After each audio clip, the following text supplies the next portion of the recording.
Pemirsa Khazanah, pemindahan dua makam di Gorontalo beberapa hari yang lalu membuat heboh masyarakat. Pasalnya, pemindahan makam yang diwarnai tangis dan duka keluarga ini disebut-sebut terjadi karena perbedaan pilihan dalam pemilu. Pihak keluarga pemilik kubur yang dipindahkan ini mengaku keluar ancaman dari pihak keluarga caleg yang akan memindahkan jenazah jika tidak memilih caleg yang juga merupakan pemilik lahan kuburan. Pihak pemilik kuburan sebenarnya sempat mengkonfirmasi bahwa pihaknya tidak tahu menahu dan tidak memerintahkan pemindahan ini. Namun begitu, kasus pemindahan ini cukup mencengangkan publik di tanah air. Bagaimana mungkin jenazah yang sudah dimakamkan cukup lama harus dibongkar kembali dan dipindahkan tempatnya hanya karena persoalan pilihan pemilu? Ini persoalan serius dan tidak biasa dalam agama yang mestinya tidak boleh terjadi. Mengapa? Karena sebenarnya memindahkan makam dalam hukum agama itu pada dasarnya dilarang, tidak dibenarkan. Pemindahan makam baru dibenarkan bila ada alasan yang juga dibenarkan dalam syariat agama, itu pun jika dalam keadaan darurat. Mengapa? Karena kemuliaan manusia di saat hidup dan matinya adalah sama. Maka mengusik makamnya di saat ia telah mati sama seperti mengusiknya ketika ia masih hidup. Apalagi kemuliaan itu merupakan anugerah dari Allah Subhanahu wa Ta'ala, sebagaimana firman-Nya. Dan sesungguhnya kami telah memuliakan anak Adam. Al-Quran Surah Al-Isra ayat 70. Selain itu, membongkar makam dan memindahkannya akan berpotensi merusak kerangka tulang mayit, kecuali pada makam yang sudah lama dan telah berlalu puluhan tahun. Inilah yang ditegaskan oleh Rasulullah SAW. Memecahkan tulang mayit seperti memecahkannya pada waktu dia hidup. Hadis riwayat Abu Daud, Ibnu Majah, dan Ibnu Hibban. Lalu dalam kondisi apa dibolehkan memindahkan makam jenazah itu?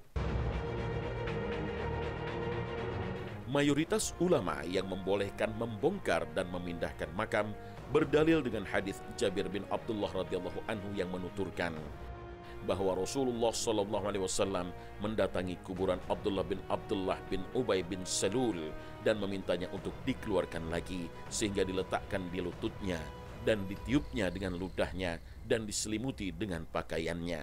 Hadis riwayat Al-Bukhari dan Muslim. Menjelaskan hadis ini, Ibnu Hajar dalam kitabnya Fathul Bari mengatakan, hadis ini menunjukkan dibolehkannya membongkar kuburan untuk kemaslahatan dan kepentingan mayit, seperti menambahkan keberkahan kepadanya, seperti yang dilakukan oleh Rasulullah SAW. Jabir bin Abdullah radhiyallahu anhu juga menuturkan, seorang laki-laki dikuburkan bersama dengan bapakku, namun perasaanku tidak enak, hingga akhirnya aku keluarkan beliau dari kuburan, dan aku kuburkan beliau dalam satu liang kubur sendiri. Hadis riwayat Al-Bukhari. Dalil diperbolehkan membongkar makam seperti yang dilakukan oleh Rasulullah SAW pada makam Abdullah bin Ubay bin Salul menunjukkan bahwa memindahkannya juga diperbolehkan, sebagaimana yang dilakukan oleh sahabat Jabir bin Abdullah, dan tak seorang pun dari kalangan sahabat yang mengingkarinya.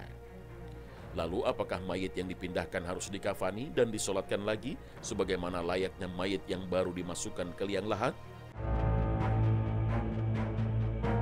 Tidak ada penjelasan dari hadis Nabi SAW apakah setelah Nabi SAW membongkar makam sahabat yang bernama Abdullah bin Ubay bin Salul, beliau mengganti kain kafannya atau tidak, meski diinformasikan bahwa beliau menyelimutkan baju beliau kepadanya.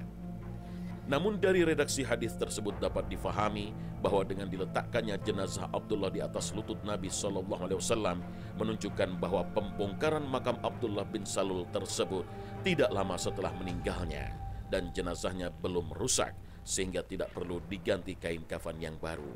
Adapun tentang mensolatkan jenazah lebih dari sekali, maka hal itu pernah dilakukan oleh Rasulullah SAW terhadap jenazah Hamzah bin Abdul Muttalib yang disolatkan bersama beberapa syuhada Uhud. Hal ini pernah dituturkan Ibnu Abbas radhiyallahu anhu. Ketika Nabi SAW hendak mensolati jenazah Hamzah, beliau meminta agar jenazahnya diposisikan di arah kiblat. Lalu beliau mensolatinya dengan 9 kali takbir. Setelah itu dikumpulkan beberapa syuhada untuk beliau solati. Setiap kali ada jenazah syuhada yang hendak disolati, beliau letakkan jenazah Hamzah bersama mereka. Lalu beliau mensolati Hamzah dan para syuhada lainnya. Hingga Nabi SAW mensolati Hamzah dan para syuhada lainnya sebanyak 72 kali solat jenazah. Hadis riwayat At-Tabrani. Dari hadis ini dapat difahami bahwa Nabi SAW mensolati jenazah Hamzah lebih dari sekali. Bahkan menurut keterangan Ibnu Abbas, beliau melakukan solat jenazah sebanyak 72 kali. Hamzah beberapa kali beliau solati, sementara jenazah lain sekali. Meski demikian, kita tidak menjumpai solat jenazah berulang semacam ini selain di peristiwa Uhud. Sementara untuk kondisi normal lainnya, Nabi SAW hanya melakukan sholat jenazah sekali untuk para sahabatnya. Karena itulah para ulama memahami bahwa yang sesuai sunnah sholat jenazah hanya sekali. Ibnu Qudamah menjelaskan dalam kitabnya Al-Mughni, barang siapa yang sudah mensolati jenazah sekali, maka tidak dianjurkan untuk mengulangi sholat jenazah kedua kali. Jika jenazah telah disolati sekali berjamaah bersama semuanya, maka tidak diberi kesempatan bagi siapapun untuk mensolatinya dengan jamaah kedua. Dulu di zaman Rasulullah SAW pernah dilakukan pembongkaran makam orang kafir pada saat beliau membangun Masjid Nabawi. Informasi ini sebagaimana yang kita dapatkan dari hadis dari Anas bin Malik radhiyallahu anhu tentang kisah pembangunan Masjid Nabawi. Ia menuturkan, Nabi SAW memerintahkan untuk membangun masjid. Beliau lalu mengutus seseorang untuk menemui Bani Najjar dan menanyakan berapa harga tanahnya. Masyarakat Bani Najjar mengatakan, demi Allah, kami tidak menginginkan uang sedikit pun dari tanah tersebut selain Allah. Anas mengatakan, di tanah tersebut terdapat kuburan orang musyrik. Kemudian Nabi SAW memerintahkan untuk membongkar kuburan tersebut. Hadis riwayat Al-Bukhari. Dengan demikian jelas bahwa pemindahan makam dibolehkan dalam syariat agama Islam jika memang dilakukan karena alasan yang dibenarkan dan berhubungan dengan kepentingan dan hajat orang banyak.